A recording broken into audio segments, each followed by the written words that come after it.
રાજકોટમાં હાઉસિંગ બોર્ડના આવાસોના બાંધકામમાં ડેવલપરે એક ચોંકાવનારું કૌભાંડ આચર્યું છે, જે જાણીને એક બાજુ હજારો ફ્લેટ ધારકોએ પોતાનું માથું પકડી લીધું છે, તો બીજી બાજુ રાજકોટ મહાનગરપાલિકા પણ આટલા મોટા કૌભાંડ સામે કાર્યવાહી કેવી રીતે કરવી તેને લઈને અસમંજસમાં છે।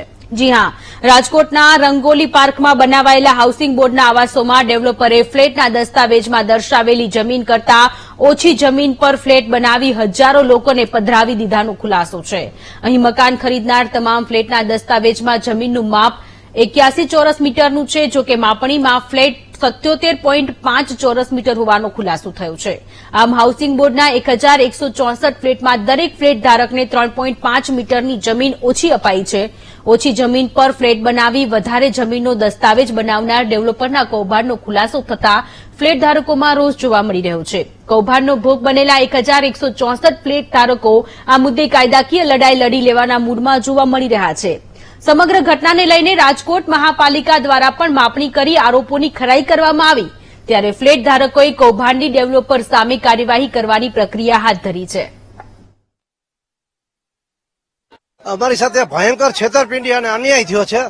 જેમ કે અમને દસ્તાવેજ 81 સ્ક્વેર મીટર બાંધકામ બતાવ્યું છે, એ ફક્ત 77.50 સ્ક્વેર મીટર પ્રોપર્ટી ટેક્સનું બિલ જે કોર્પોરેશન દ્વારા આપવામાં આવેલ છે, એટલે 3.5 મીટર સ્ક્વેર મીટરનું બાંધકામ ઓછું છે।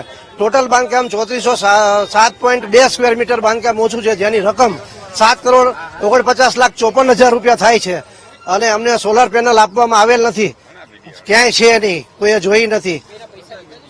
હા, નહીં, અમારી સાથે ફ્લેટ એલોટમેન્ટ વખતે જ આ બધું લઈ લેવામાં આવ્યું છે। ઘણા બધા પ્રકારની છેતરપિંડી કરવામાં આવેલી છે, અને એ અમે હાઈકોર્ટની અંદર બધી વસ્તુ અમે બધા અમારા પોઈન્ટ જે છે એ બધી વસ્તુ અમે મૂકેલી છે, અને ગુજરાત હાઉસિંગ બોર્ડને બી આ બધી વસ્તુની ખબર છે।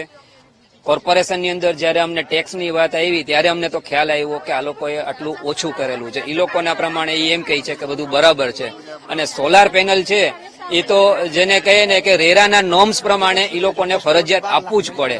આ બધા રેરાના જ નોર્મ્સ છે, રેરાના નોર્મ્સ પ્રમાણે જ એ લોકોએ કઈ કામ પૂરું કર્યું નથી। આમાં ખૂબ ભ્રષ્ટાચાર થયો છે। જયારે અમને આ મળ્યું ને એને બધો દસ્તાવેજ જોયો ત્યારે એમાં ઘણું બધું હતું, એમ કે સોલાર આપવામાં આવશે, પછી કોઈ સુવિધા નથી આમાં, અને કાર્પેટ એરિયામાં ઘણો બધો છીનવી લેવામાં આવ્યું છે, પાર્કિંગ છીનવી લેવામાં આવ્યું છે।